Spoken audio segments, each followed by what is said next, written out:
whoa, whoa. Whoa, whoa, whoa. Change is good for everybody.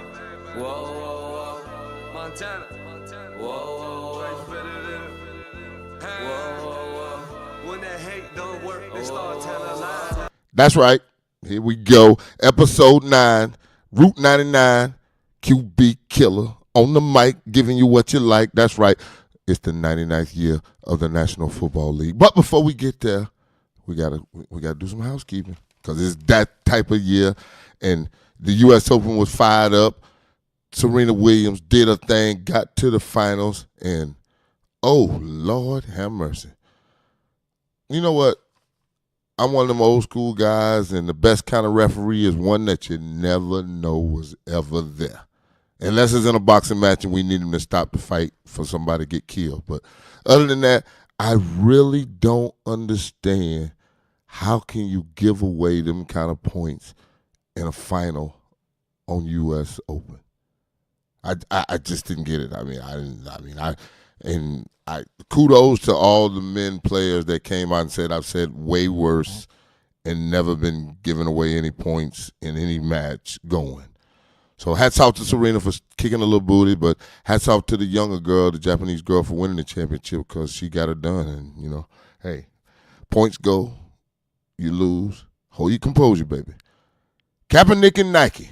Now, you know me, I'm not one to shy away from any conversation, but this one here has got me a little puzzled because I understand Nike, you know, stepping to the forefront to subsidize the man contract and to get some eyes on the 30th anniversary of the Just Do It movement, because Just Do It is, you know, that's like ham and eggs and apple pie. That's as American as we get. We just do it.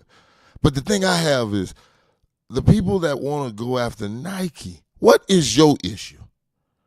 Because let's look back. Let's not look at. Let's not look at the ad. Let's not look at Colin Kaepernick. Let's look back at the situation. It's not about the troops. It's not about the flag. And if you're sane or okay with someone standing in their grandma's backyard and getting shot 20 times in the back and, you know, oh, I thought he had a gun and the man ain't got a gun, the man got a sandwich. And if you have no issue with, like in Dallas, when the cop come home from a 12-hour shift and now you're entering your own apartment and this ain't your apartment and now you proceed to kill someone. There has to be a line that we're drawing somewhere, somehow, some way. Because for some reason, little Johnny and Adam are not being shot in their grandma's backyard and they're not being pulled over for a busted headlight. They're not being pulled over at gunpoint like the 10 and 11-year-old kids up there in Grand Rapids were at gunpoint. This ain't happening to your children. And, you know, I posted a little thing on my Instagram about the Nike thing, and if you're mad at Nike, you know, just ignore police brutality and the other stuff that you ignore. And some of the comments that come back at me just baffle me. You're part of the problem, and you get these little things about police being racist. No one said anything about anybody being racist. I know I didn't. That ain't where the conversation is. I just have a problem when, you know, like you know, because one of the people that hit back, I know personally. So I hit him back. I said, you know, because I know he got like 4 or 5 little boys. And I said, hey, have you ever had to teach one of your boys how to get pulled over, turn the light on inside and put all 10 fingers up on the steering wheel? And then somebody came back at me with the, if they get in trouble or break the law. Well, I'm sorry. Do you know you get pulled over? DWB, driving while black. Yeah, I know.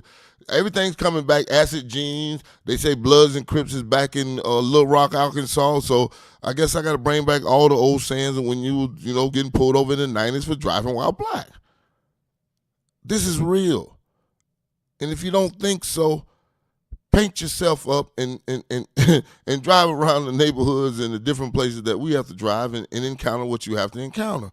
But until you can actually sit down, listen, and understand what someone is saying to you, how could you ever put yourself in a position to where you're going to listen to someone or hear the point of view?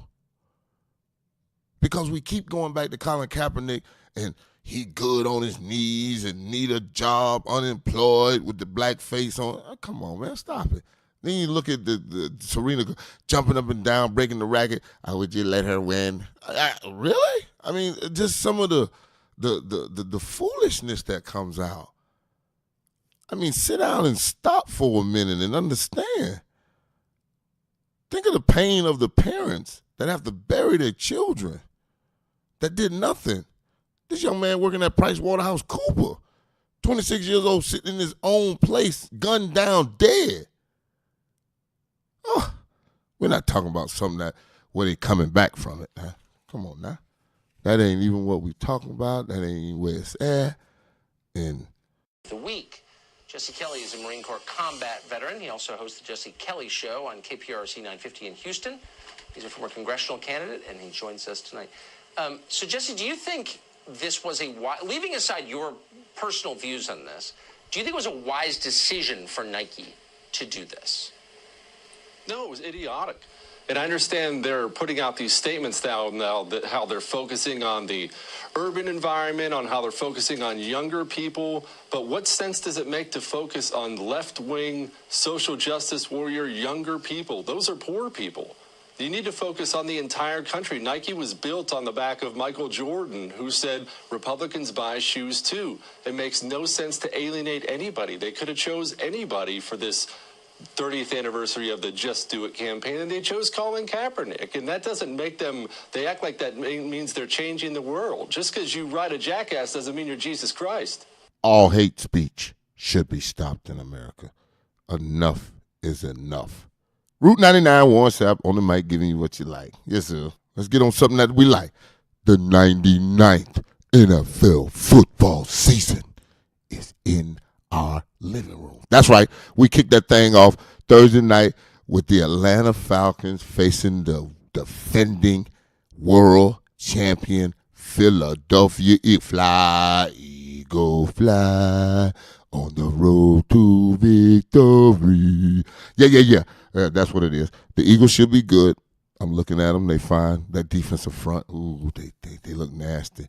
We talking about Brandon Graham from Michigan that ended last year's Super Bowl with the sack called fumble. Fletcher Cox, one of my favorite 5 technique. He can play it all.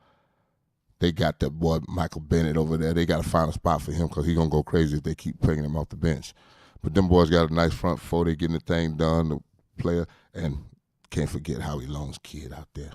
You know, because when the long fella left New England and said, I'm going to Philly where I can go win me a championship, that's something special, and then go call your shot and get it done. So world champion Philadelphia Eagles kicked the thing off with the banner celebration. Had a little rain in that game, too. Did it rain every damn way this week in the National Football League? I know the hurricane coming, and everybody in South Carolina, North Carolina batting the hatches, baby, because take it from someone that was here in August 25th, 1992, when Andrew came through in his eye. I'm like, Andrew, kick in your door, wet your chick and your dog too. Baby, you got to bat in the hatches, get all the water, get everything you need. If you can get out of there, get out of there. Because trust me, there will not be no power for quite a while when one of them big storms come through. But back to the NFL season, baby, it's exciting. It's just exciting whenever you go. And is there anything like that man, Aaron Rodgers? There go that man, mama. Khalil Mack looked like Lawrence Taylor, Von Miller, Derek Thomas, all rolled up in one for a half of football. But like I've been telling them young kids that I run into all the time, it's a 4-quarter game, baby. You get yourself in one of these situations where you out there knifing and cutting and dipping and dodging, picking the pass off. But, boy, you got to go 4 quarters. Aaron Rodgers went in the locker room, came back 3 touchdowns in the second half, 24-23.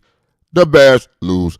Nah, boy, what a good game. And the game of the week for me, y'all, because you know me, I like to talk my trash and back it up, because if that ain't what you're doing, then please stop talking, because like my grandma say, you can make your mouth say anything, boy. I was going to see the mouth versus the money. That's right, Jacksonville Jaguars going up to MetLife Stadium to take on the New York Football Giants. Odell Beckham back with more money in his pocket than New York got citizens right now. That's the talk of the town, and the brand new kid from back off in Brooklyn, Saquon Barkley, is ready for his first game in MetLife Stadium. It was good and wet. The barbecue was bumping outside. The New York fans was good. You know what? I'm going to show y'all the worm on the podcast. You got to go to podcast, Route99, at Route99 on the Instagram. I'm going to put the worm up for Warren wins yeah, that's right, tomorrow. I don't know if, you're getting it like that, but Warren Wednesday, just check that thing out because we're going to have a worm on there because the worm is something. Every time I go to one of these stadiums, I see something like in Denver. I saw the Denver bus, and I got to sign the Denver bus. The guy let me sign the bus, fed me good. In New York, I got to meet the worm, and I was outside MetLife because I was going to see the mouth versus the money. That's right, Jalen Ramsey and Odell Beckham. Now, I've heard a lot of hyped up, stuff about a football game from here to there because I've been around the game. And I was back in the 90s where you can actually get into a fight or two if that's what you chose to do on that Sunday. But I went up to MetLife Stadium and got me a nice ringside seat for the festivities and the get down. I didn't expect much because, wet field, you want to turn it into an old-fashioned game where you're running the ball. And then so I expect to Saquon Barkley to get him, 20, 25 carries. But not a bad game for the rookie. 18 carries, 106 yards. Not bad at all. Looked good, at times. Good speed, the ability to break a couple tackles, doing some good stuff. But the marquee matchup, the Odell Beckham and Jalen Ramsey. Jalen Ramsey, if you don't travel with nobody, then how you sending out messages that you finna lock somebody down? This man had 111 yards. Last time I checked, that's good work any day of the week and twice on Sunday. What was that day? Sunday. That's right. 111 yards, had some catches, didn't score much. I understand that part of it because, as a defender, if you don't score, you don't win. And my old rule would have applied there. You give me 17, I make it stick. But the one thing I do tell you, that Jacksonville Jaguar, they got a defense. And it ain't about Ramsey. It's about that front four. Calais Campbell, Flowers, and the company, oh, my goodness, do they come after you in ways. And with Flowers being able to come back from his injury, now you move Calais back inside. Jacksonville Jaguars got some mean monsters up front. And Jack, the linebacker, son, just get down. You're tackling too high. I don't know what that is. I don't know what that looks like, but you play good. You play good, but I just need you down and going through people. You know what I'm saying? I played with one of the finest linebackers ever in the game. That's Derrick Brooks, first ballot Hall of Famer, number 281 in your Hall of Fame program, number 1 in your heart. Old Florida State, Pensacola, Escambia. Yeah, all that good stuff. That's a Florida boy. I rep that all day long. So let me go on down through the lineup. Hey, we had a tie. A friend of mine told me after the game when I was up in New York and I'm looking around, I'm like, we had a tie in week 1. He's like, dude, I should have bet that tie thing. I was out in Vegas and I told a friend of mine I wanted to bet the ties 2 or more this year and I would have had so much money we'd have been on an island one right now with the boat. And I'm like, don't tell me about what you should have done. Tell me about what you did do, son. 21-21, Ben Roethlisberger went up there and threw 3 interceptions. Listen, Le'Veon Bell, stay off the Twitter. Dez Bryant, stay off the Twitter. If you ain't got a job, it's like not voting. You ain't got much to say. So, hey, Le'Veon Bell, sit tight, son, because I'm going to tell you something that Mike Tomlin told. What was that boy that went crazy and talked about Bin Laden at one time? Mendenhall, that's him. Yeah, Mendenhall.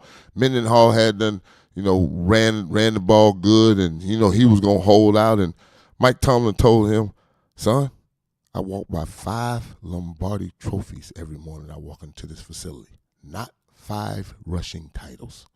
They don't care in Pittsburgh, so find your agent, get in there, get to work, and get something done right now. The Cleveland Browns, 0-0-1. And from good word on the street, they treat it like the Super Bowl up there. So your Super Bowl is over now, Cleveland, and you didn't win, so what are you going to do week 2? When you have to face the Saints. Ooh, and the Saints is balling right now because my Buccaneers went down last week and handled that business. That's right. Jameis Winston is still the starter in Tampa, but boy, the Amish rifle Fitzpatrick, ooh, I like. Oh, no, that's the Harvard guy. This is the Harvard guy. The Harvard rifle went down and got busy, baby. No, this is the Amish rifle. That's right. It's Fitzpatrick, the Amish rifle. That's right. He went down there and got busy. The defense did just enough because At no time can you ever come to me and tell me the Buccaneers gave up 40 points and we won the game. That doesn't happen in Tampa, and it definitely don't happen on the road when you got Drew Brees on the other side throwing that ball. But the boys went down and did a real good job, got that thing going, got everything situated, did exactly what they were supposed to do. Oh, you cannot get mad at the Tampa Bay Buccaneers at 1-0 right now, baby. And this week we got the Philadelphia Eagles, the world champions, coming to visit in my house. Attack, boys, attack. Now, from two good quarterback performances to what the hell is going on? Now, Buffalo, I thought we already covered this last year when you took Tyrod Taylor out and put the guy in and he had 5 interceptions in the first half of a football game. But now you want to bring out Nathan Peterman. Now, the last time I checked, anytime around football field, now, I've been around the kids because I watch my son play every Friday night. Oh, the QB killer number 2 is a monster, y'all. I'm going to find a way to post the video. I don't really like to brag, but, ooh, I'm so proud right now. The young man, he got blood in his mouth, and he actually liked the taste of it, y'all. Yeah, he do. Buffalo Bills, what the hell is going on up there? You put a quarterback in week 1 that goes 5 for 18, 27.8%, that is, people, and he had 24 yards with those 5 completions. Now, I'm not a mathematician. I'm not a rocket scientist. But when your completion percentage at 27.8 is higher than the amount of yards that you registered in 24, we have a problem, and a big one. And then the man was sacked 3 times. Holy Toledo. Buffalo Bills.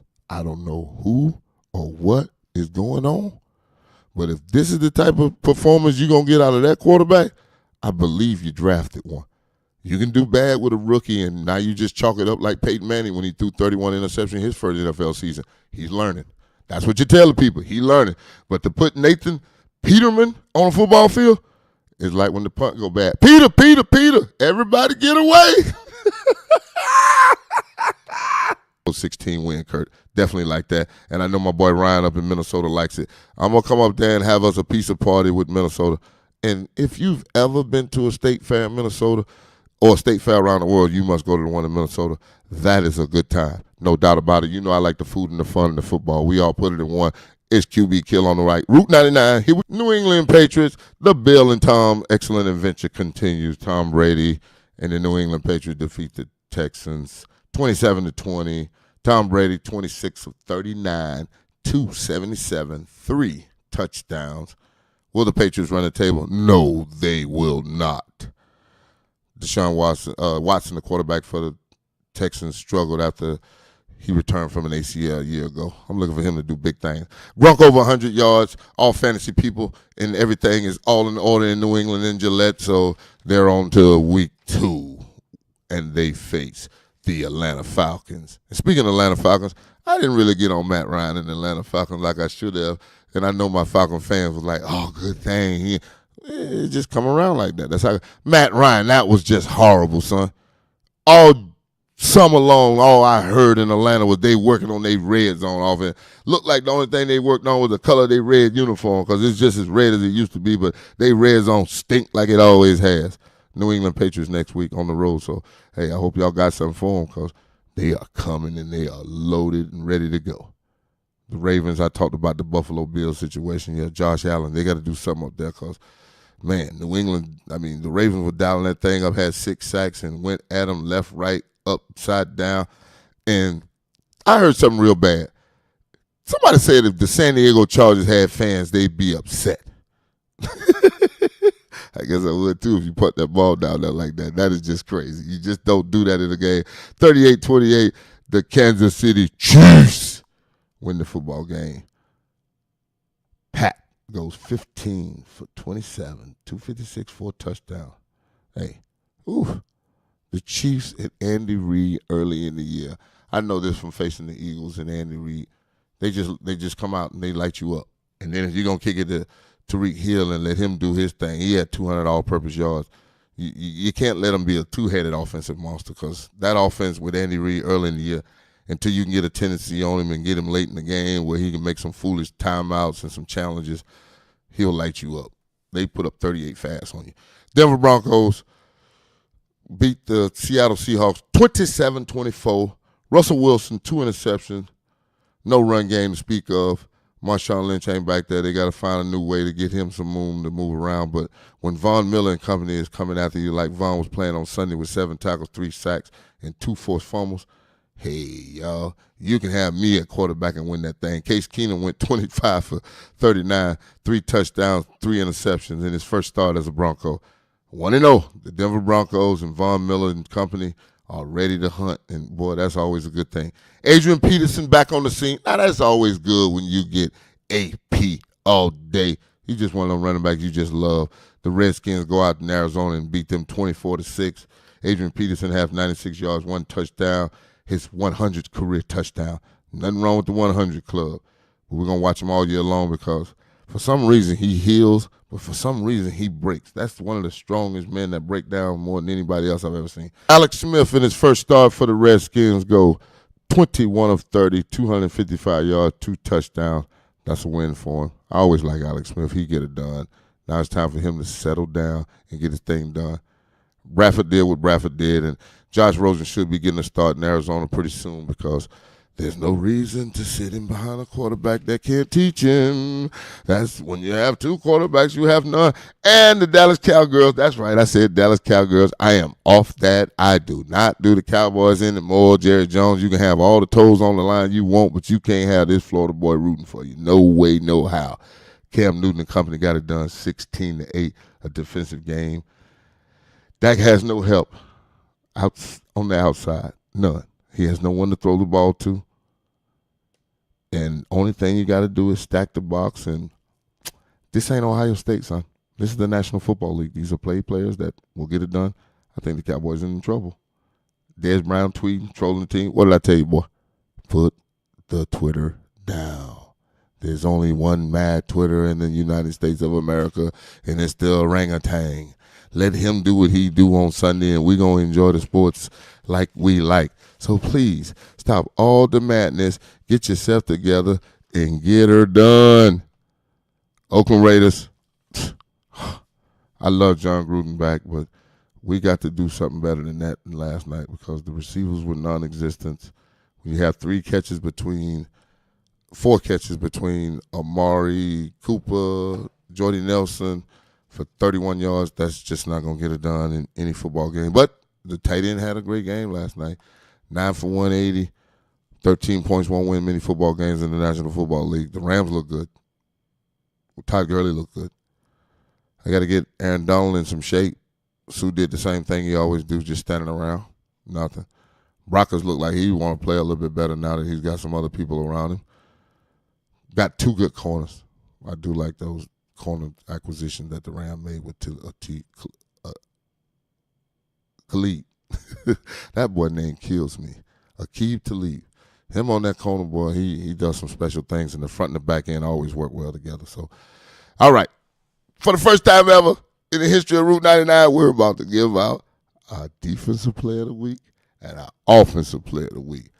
This is how it's going down. We always start with the defensive side of the ball, and there's none finer than that Texas boy from Texas A&M, Von Miller. The Carhartt wearing, cowboy hat, cowboy boot, butt kicking defensive end. Oh my goodness, 7 tackles, 3 sacks, 2 forced fumbles. The sack caused fumble is the most devastating play in the game for 2 reasons. The quarterback is looking at his offensive tackle like, what the hell? The head coach is calling the offensive coordinator like, what the hell? And they don't like when the ball is on the ground. The church is money. You know how I like it. The Offensive Player of the Week, Tyreek Hill. 7 catches, 169 yards, 2 punt returns, 95 yard one to the house. That's right, to the house. And when you're playing like that, baby, you get it done. And you Route 99, Offense and Defensive Player of the Week. Warren Sapp on the mic giving you what you like. Hold tight. Here we go again. You know, there's so much football on week 1, and they put 2 games on. I almost forgot about the real good game on Monday Night Football. I was so eager to see what John Gruden was going to do with the oldest team in the National Football League out there because Hey, these young kids don't like number likes, views, and follows, and it's tough to like, view, and follow something when you wake up at 3 o'clock in the morning. You at the job by 3:15. The Detroit Lions. That's right. SOL, same old Lions, and the New York Jets. You know what, Sam Darnold? I'm going to call Jeremy Bates personally and tell him, have you lost your damn mind with that first call? You don't roll that damn quarterback and roll him back and throw him back across the field and you don't know what's back over there. It's the first play of the damn season, Jeremy. Pick six went the other way, but from that point, Sam Darnold looked like exactly what all the professional people were saying at the draft. He was the most ready guy to start day one.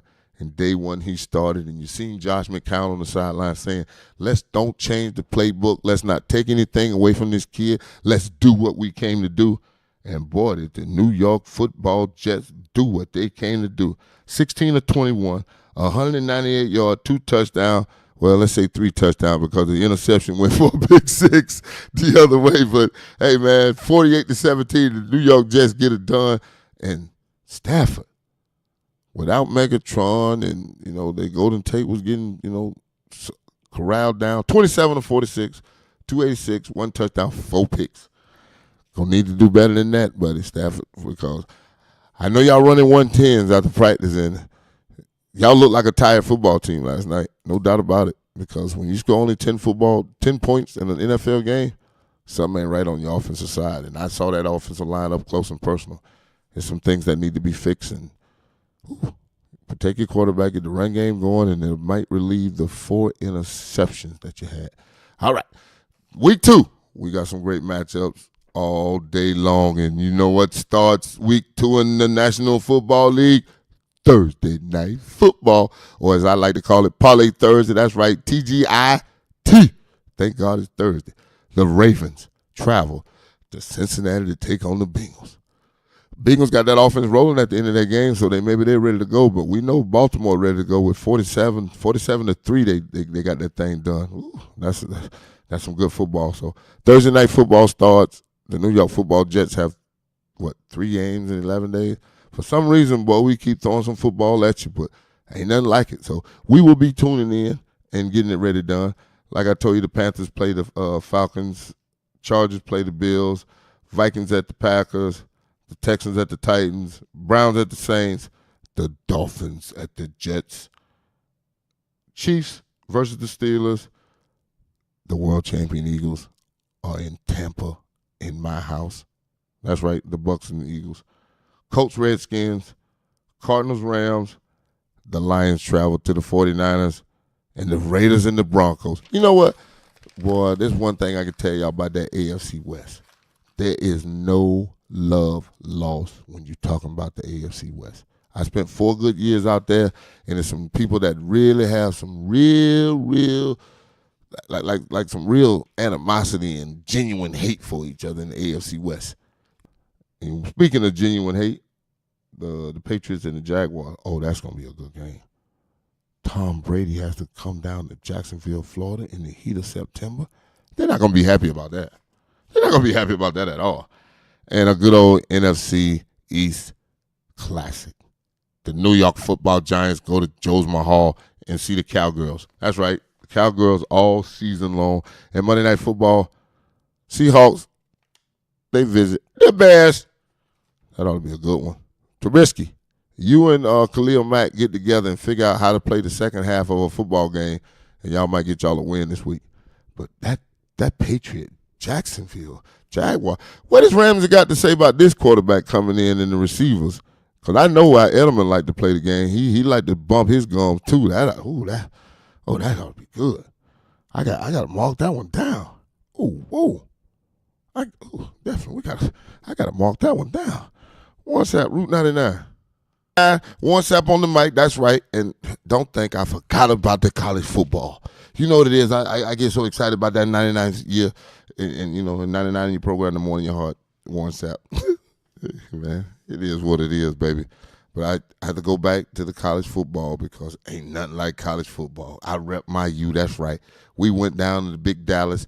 Looked like we didn't even belong. That's what happened. But, come back this week, score 77 points against the children of the blind. So here we go. Week 3 in college football. the number one team, the Alabama Crimson Tide. Now, how dangerous do they look now? I mean, it was bad enough that they had a quarterback look like Cam Newton, but he couldn't throw like Cam Newton, but he was big as Cam Newton, and, normally that's enough in college football, but no, not for Nick Saban and the Alabama Crimson Tide, Roll Tide. Boy, they went out and got themselves a quarterback all the way from Hawaii. Now, I want to know why. No, let's not even start that out. The boy was playing real good football, went in, won the national championship game, come out this year.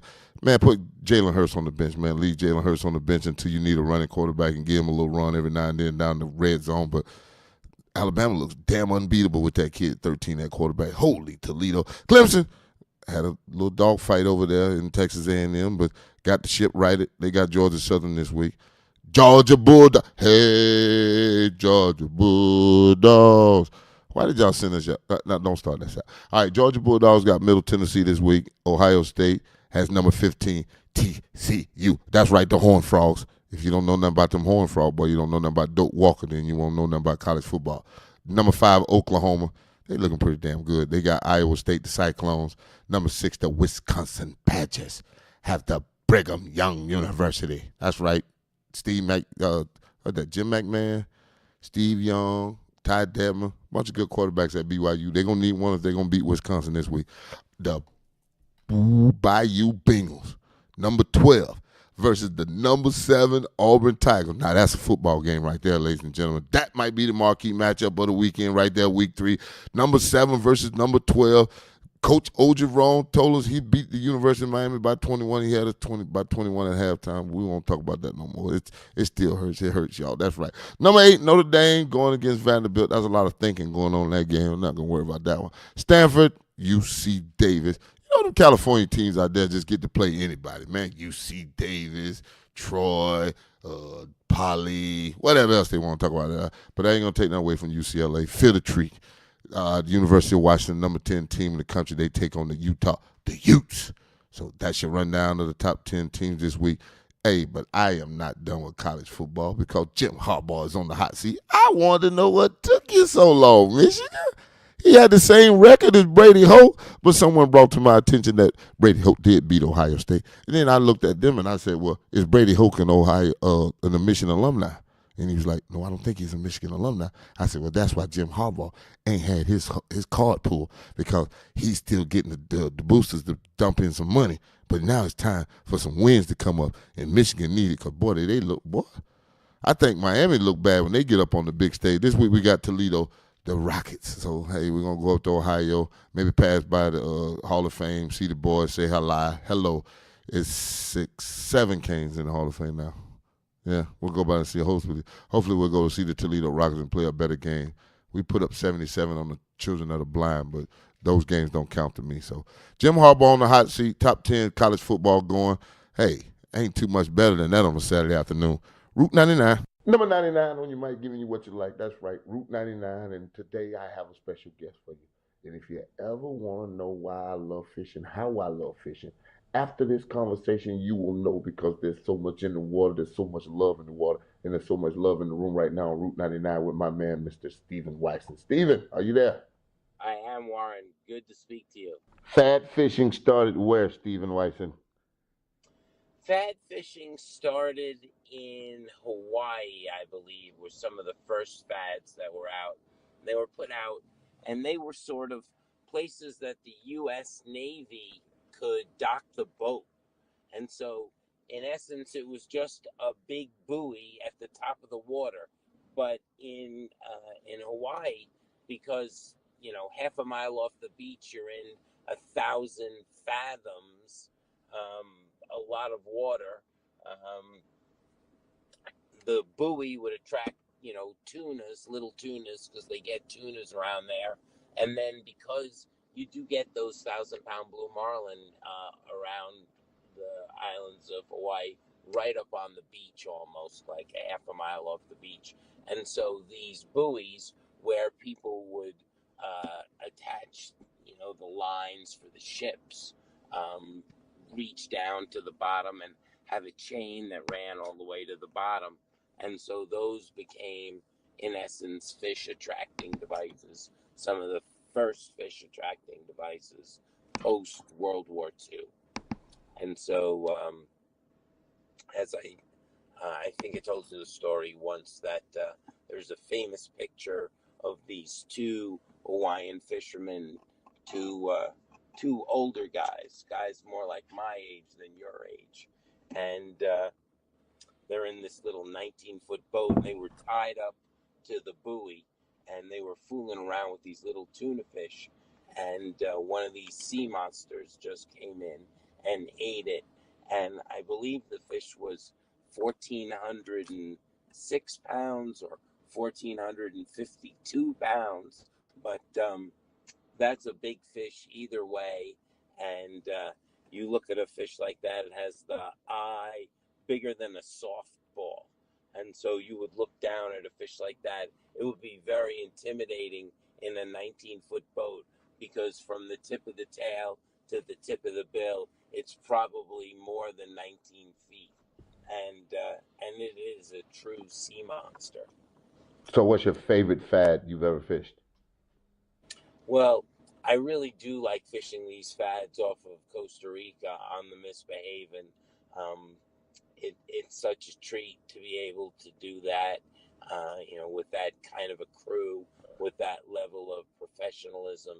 And so you're able to take advantage of the opportunities so that when you do, raise 47 fish in a couple of days and you end up with 43 bites and you release 27 or 28 fish and one of them you get on a spinning rod and you're catching live bait and you're using live bait and you're using it fresh dead and then you're eating some of it and that boat for me is like being part of a family. And so the captain and the boys on the boat and the owner, we just have a good time together. And so to be able to have a good time while you're doing that, like that, I always joke, and again, I don't have the actual reference, and it's probably nothing like it, but it's sort of as close to getting to fish in the Super Bowl as you're ever going to get to fish.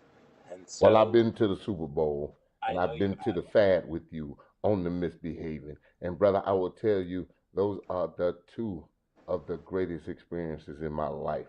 But the other one's just a little bit more because it's like 53 guys, and then there's a coaching staff, then there's an equipment staff, and then there's a training staff, and then there's the people that take care of all the logistics and the ticket man and the hotel man and the security man. And trust me, when it just imagine the Misbehaving like being 180 footer and you can fish off the back with like six groups of people in the back and you're doing it in rotating. That's what the Super Bowl is like, brother. But trust me, fishing on the Misbehaving on the fad is definitely the Super Bowl. It is. It's a fabulous experience, and people used to fish gonna be, I don't know, if you saw 3 fish in a day and you got a bite or 2 bites and you landed one, let one go, that was a super successful trip. And now, you go on these trips and you have 47 opportunities and you let 28 go. That's more than most people ever got to see in a lifetime who actually were able to go blue marlin fish. Never mind the average person where if you saw one or two, and you got one, it was a miracle. And you just happened to, win the lottery when it came to chartering a boat somewhere. Oh, it's definitely winning the lottery when you're chartering a boat. What is your favorite place to fish in the world? You know,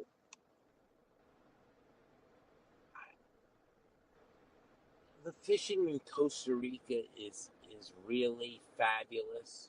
Um, the fishing in Kona is special in Hawaii because of all the history. I love the history of it. And the thing about fishing in Kona is you just sort of never know.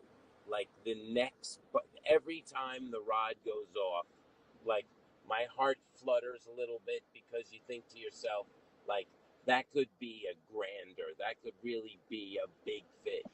And, a 5, 6, 7, 800 pounder, that's not really even a big deal, in terms of Pacific blue marlin.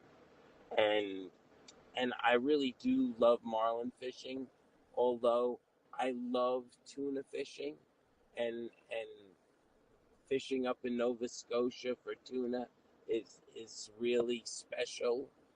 And I always say to people, in the beginning, you want to catch anything, something.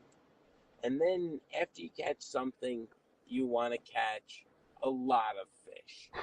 Like, that's usually what people want. They want to catch a lot of fish. And then after they catch a lot of fish, they want to catch like a really big fish. And then after you catch a really big fish, because we're greedy and we're never happy, we want to catch a lot of really big fish. But there is a moment, if you can get past the greed, and it is possible, if you're lucky, to get to that point and be self-aware enough that I'm just happy to be around it. I like being in whatever place people are going to be. And so, for example, like tomorrow night, there's going to be an event that I'm working at in Huntington, Long Island at the Hilton. There's going to be 1,000 guys who are interested in surf fishing for striped bass in the tri-state area. And so I like being around that. I haven't striped bass fished a lot in a long time, but I caught a lot of striped bass in my life, and I love striped bass fishing. I just haven't done it again in a while. But I like being around it. I like the guys. I like the equipment. I like all the stuff that surrounds it. I don't need to go catch striped bass. Like, I caught a lot of striped bass. No, you do need to catch some striped bass, because Yeah. me as a Florida boy, I have not caught any striped bass. Oh, And I went with TJ. No, I went with TJ Ott's brother, and he owes me a striped bass and a thrasher shark. Yes, sir. No problem. Those are easy things, especially in my part of the woods. The thresher is usually better in the early part of the summer, like June, July. And the striped bass, actually, when you come up here soon, we're going to be able to go striped bass fishing whenever you want. This is coming into the best part of the year now in September, October, and November. So the fall is when the big boys come in, or the big girls come in, as you like to The say. fall is when everything moves. They say that in terms of actual numbers of species and parts of whatever it is, that the migration that goes past Montauk, New York, which starts with the monarch butterflies and involves birds, herring, weakfish, bluefish, spearing, bay anchovies, fluke, flounder, butterfish, bergolls, hammerheads, hackleheads, sea robins, eels, bunker, squid, so many different species. And it's the largest migration in the world, they say, in terms of pure numbers. The total migration of all of that stuff, which is interrelated, which comes down from the north, from sort of that Canadian area, down past Montauk, down New Jersey, and down towards Florida, and then wherever that stuff goes. Isn't that crazy? Because the Atlantic stream goes the other way. It does, and those fish, birds, and everything go north with the stream. A lot of them get born, get spawn down south, follow the stream up. I mean, the water is very warm. This hurricane that's coming is gonna, hit somewhere in North Carolina, South Carolina, Virginia. Be safe, people. But the water's very warm. There were tarpon that were in the nets off of Long Island. There were king mackerel in New Jersey. There was a Cubera snapper or a Pargo in Rhode Island. There are hammerheads right up on the beach here. What other weird things did I hear about? That's a pretty weird group. That stuff that tuna swam up on the beach in New Jersey. That was weird. That I think has to do with warm water and the fish Oh following yeah, it's the warm. water. It's And the warm out there bait. on a whole new level out there in that water. It is warm right now. Yeah, it is. And that's why that hurricane, it strengthened on the heat of the ocean. Stephen, I want to thank you so much, brother.